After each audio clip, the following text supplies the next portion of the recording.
12 फरवरी शाम 7 बजे दिल्ली की सर्द रात, अरुण जेटली स्टेडियम और मैदान में चौकों छक्कों की बारिश, क्योंकि मुकाबला है भारत बनाम नमीबिया। नाम सुनते ही कई लोग कहेंगे कि अरे ये तो आसान मुकाबला है, लेकिन टीम इंडिया अब किसी भी मैच को हल्के में नहीं लेती, क्योंकि वर्ल्ड कप में एक छोटी सी गलती पूरे अभियान को हिला सकती है। और इस बार टीम इंडिया सिर्फ खेलने नहीं उतर रही, बल्कि इस बार एक संदेश देने उतर रही है। मैच से ठीक पहले टीम मैनेजमेंट ने जो फैसला लिया है, उसने क्रिकेट गलियारों में हलचल मचा दी। 2 खिलाड़ियों को बाहर का रास्ता और 2 चैंपियन खिलाड़ियों की टीम में एंट्री। ये कोई साधारण बदलाव नहीं है, ये एक रणनीतिक वार है। गौतम गंभीर और कप्तान सूर्य कुमार यादव इस बार सिर्फ जीत नहीं चाहते, बल्कि ऐसी जीत चाहते हैं जो विरोधियों के मन में डर पैदा करे। लेकिन इन सब के बीच सबसे बड़ा सवाल ये है कि क्या अभिषेक शर्मा मैदान पर उतरेंगे? पिछले मुकाबले में वो वायरल फीवर की वजह से ठीक से नहीं खेल पाए, इसलिए अभी वो टीम डॉक्टर की निगरानी में है। हालत बेहतर है, लेकिन 100% फिटनेस पर सवाल, क्योंकि वर्ल्ड कप लंबा टूर्नामेंट है।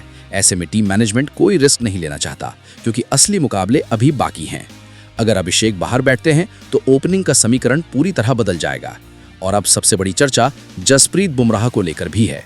दिल्ली की पिच, हल्की उछाल और नई गेंद से मूवमेंट, ये सब बुमराह के लिए परफेक्ट स्टेज है। लेकिन सवाल अब भी वही है, बुमराह फिट हैं या नहीं? टीम मैनेजमेंट की सोच साफ है, नमीबिया जैसी टीम के खिलाफ जल्दबाजी क्यों? अगर 1% भी रिस्क हुआ तो बुमराह को आराम दिया जा सकता है, लेकिन अगर वो फिट हैं तो दिल्ली में तूफान तय है। अब आते हैं सबसे रोमांचक हिस्से पर। ईशान किशन की जगह लगभग पक्की मानी जा रही है। वो शानदार लय में है, पावर प्ले में आक्रामक अंदाज और तेज शुरुआत दिलाने में माहिर। लेकिन उनके साथ कौन होगा? तो यही एंट्री होती है संजू सैमसन की। जी हाँ, संजू की वापसी लगभग तय मानी जा रही है। नेट्स में लंबे लंबे छक्के, कवर ड्राइव और पुल शॉट, सब कुछ बता रहा है कि अब वो तैयार हैं। टीम मैनेजमेंट का प्लान साफ है कि लेफ्ट राइट कॉम्बिनेशन से शुरुआत करेंगे। ईशान बाएं हाथ के और संजू दाएं हाथ के। नमीबिया के गेंदबाजों को शुरुआत से ही लाइन लेंथ बिगाड़ने पर मजबूर कर दिया जाएगा। इस बार रणनीति अलग है, ना बेवजह प्रयोग और ना ही हल्के फैसले। अगर ओपनिंग जोड़ी क्लिक कर गई तो पावर प्ले में 60+ रन तय माने जा रहे हैं। और दिल्ली की छोटी बाउंड्री है तो गेंद को हवा में उड़ाने के लिए आदर्श माना जा रहा है। तीसरे नंबर पर उतरेंगे तिलक वर्मा। पिछले मैच में जल्दी आउट हुए, लेकिन क्लास पर सवाल नहीं। तिलक वो खिलाड़ी हैं जो अगर सेट हो गए तो दोनों ओर से अटैक कर सकते हैं। वो एंकर भी बन सकते हैं और फिनिशर भी। नमीबिया के खिलाफ उनके पास मौका है आलोचकों को जवाब देने का। चौथे नंबर पर आएंगे कप्तान सूर्य कुमार यादव। अमेरिका के खिलाफ उनकी पारी सिर्फ रन नहीं थी, बल्कि वो एक स्टेटमेंट थी। अब जब वो फॉर्म में है तो गेंदबाजों के लिए खतरे की घंटी बज चुकी है। स्कूप, रिवर्स स्वीप और डीप कवर के ऊपर से छक्का। स्काई जब रंग में होते हैं तो मैदान छोटा पड़ जाता है, और दिल्ली में वो एक बार फिर शो चुराने को तैयार हैं। 5वें नंबर पर आएंगे हार्दिक पांड्या। हार्दिक सिर्फ एक बल्लेबाज नहीं, बल्कि वो एक मानसिक दबाव है।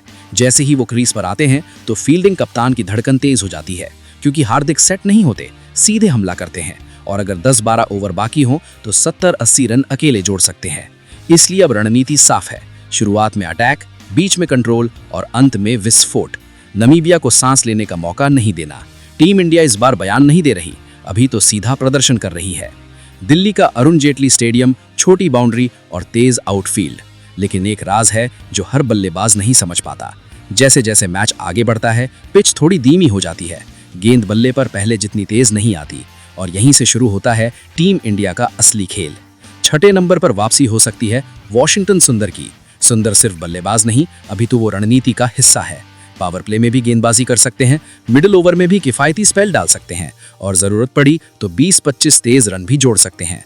अगर बुमराह को आराम दिया जाता है तो सुंदर की भूमिका और बड़ी हो जाती है, क्योंकि टीम को चाहिए एक ऐसा खिलाड़ी जो बैट और बॉल दोनों से संतुलन दे सके, और सुंदर वही कड़ी है। 7वें नंबर पर अक्षर पटेल। अक्षर का गेम बहुत सिंपल है, लाइन टाइट, लेंथ सटीक और बल्लेबाज को गलती करने पर मजबूर करो। दिल्ली की पिच पर स्पिनर अक्सर असर डालते हैं। अगर गेंद थोड़ी भी पकड़ बनाने लगी तो अक्षर का आर्म बॉल और स्लोअर वन नमीबिया के बल्लेबाजों को उलझा सकता है। और बल्लेबाजी, अक्षर जरूरत पड़ने पर 15 गेंदों में 30 रन भी निकाल सकते हैं। यानी नंबर 7 तक भारत की बल्लेबाजी में गहराई। दोस्तों, इस बार टीम इंडिया की सबसे बड़ी ताकत है बैटिंग डेप्थ, नंबर 8 तक बल्लेबाजी का विकल्प। और यहीं से एंट्री होती है रिंकू सिंह की, यानी फिनिशर मोड ऑन। नाम सुनते ही डेथ ओवर याद आ जाते हैं। जब मैच फंसता है, जब रन रेट 12-13 के पार होता है और जब सामने फील्डर बाउंड्री पर तैनात होते हैं तब रिंकू शांत रहते हैं। उनकी खासियत है घबराहट नहीं। वो पहले गेंद पढ़ते हैं, फिर टाइमिंग से छक्का मारते हैं। अगर आखिरी 3 ओवर में 45 रन चाहिए तो रिंकू वो खिलाड़ी हैं जो मैच को एक तरफा बना सकते हैं और ज़रूरत पड़ी तो 1-2 ओवर गेंदबाजी भी कर सकते हैं। ऐसी लचीलापन हर टीम के पास नहीं होता। अब बात उस तिकड़ी की जो नामीबिया के बल्लेबाजों की नींद उड़ा सकती है। मोहम्मद सिराज, नई गेंद के साथ स्विंग, गति और आक्रामक एटीट्यूड। सिराज अगर पहली 2 ओवर में लय पकड़ लें तो टॉप ऑर्डर हिल सकता है। अब आते हैं death over specialist Arshdeep Singh. Yorker, slower ball और वाइड एंगल। अर्शदीप की सबसे बड़ी ताकत है दबाव में शांत रहना। अगर आखिरी ओवर में 15 रन बचाने हो तो अर्शदीप भरोसे का नाम है। और फिर आते हैं मिस्ट्री स्पिनर वरुण चक्रवर्ती। उनकी गेंद पढ़ना आसान नहीं, फ्लिपर, कैरम बॉल और गति में बदलाव। मिडिल ओवर में अगर विकेट चाहिए तो वरुण तुरुप का इक्का साबित हो सकते हैं। नामीबिया के बल्लेबाजों के पास ऐसी गेंदबाजी का अनुभव सीमित है और यही टीम इंडिया का फायदा है। गंभीर और स्काई का प्लान साफ है। पहले 6 ओवर में आक्रामक शुरुआत, 7 से 15 ओवर में स्पिन से जाल और आखिरी 5 ओवर में डेथ ओवर विस्फोट। नामीबिया को कहीं भी मोमेंटम बनाने का मौका नहीं देना। अगर मैच से पहले फिटनेस क्लियर हो जाती है तो सिराज या अर्शदीप में से किसी एक को रोटेट किया जा सकता है। बुमराह की मौजूदगी का मतलब है पावर प्ले में विकेट प्लस डेथ में कंट्रोल, और अगर ऐसा हुआ तो दिल्ली में असली तूफान आ सकता है। सूत्रों के मुताबिक ड्रेसिंग रूम में माहौल बेहद सकारात्मक है। संजू नेट्स में लंबे शॉट खेल रहे हैं, ईशान आक्रामक मूड में है, स्काई लगातार स्ट्राइक रोटेशन पर काम कर रहे हैं, गंभीर हर खिलाड़ी से व्यक्तिगत बातचीत कर रहे हैं। इसलिए संदेश साफ है कि किसी को हल्के में मत लो, लेकिन डरना भी मत। तो दोस्तों, फाइनली टीम इंडिया की संभावित प्लेइंग कुछ इस तरह हो सकती है। ईशान किशन, संजू सैमसन, तिलक वर्मा, सूर्य कुमार यादव, हार्दिक पांड्या, वॉशिंगटन सुंदर, अक्षर पटेल, रिंकू सिंह, मोहम्मद सिराज, अर्शदीप सिंह और वरुण चक्रवर्ती। लेकिन कहानी अभी पूरी नहीं हुई। अरुण जेटली स्टेडियम की पिच आमतौर पर बल्लेबाजों की दोस्त मानी जाती है। छोटी बाउंड्री है और तेज आउटफील्ड, लेकिन जैसे जैसे मैच आगे बढ़ता है गेंद हल्की सी रुक कर आने लगती है। अगर भारत टीम पहले बल्लेबाजी करता है तो 190 से 210 का स्कोर बिल्कुल संभव है, और अगर पहले गेंदबाजी करता है तो पावर प्ले में 2 विकेट निकालना बेहद जरूरी होगा, क्योंकि नामीबिया जैसी टीमें शुरू में खुलकर खेलती हैं। अगर उन्हें शुरुआत मिल गई तो मैच थोड़ा दिलचस्प हो सकता है। नामीबिया को हल्के में लेना भूल होगी, क्योंकि उनकी सबसे बड़ी ताकत है निर्भीक बल्लेबाजी, लेकिन कमजोरी है मिडिल ओवर में स्ट्राइक रोटेशन और स्पिन के खिलाफ संघर्ष। देखा जाए तो यहीं भारत का प्लान काम करेगा। वरुण प्लस अक्षर प्लस सुंदर तीनों मिलकर 7 से 15 ओवर के बीच रन गति को रोक सकते हैं। अगर यहाँ 3 विकेट गिर गए तो नामीबिया बैकफुट पर चला जाएगा। अगर भारत पहले बल्लेबाजी करे, मेरे हिसाब से स्कोर 200 के आसपास। फिनिशिंग में रिंकू प्लस हार्दिक का रोल निर्णायक होगा, और अगर भारत पहले गेंदबाजी करे तो नामीबिया 150 से 165 तक सीमित हो सकती है। अगर शुरुआती विकेट मिल गए तो 140 भी संभव, और फिर चेज में ईशान प्लस संजू आक्रामक शुरुआत देंगे।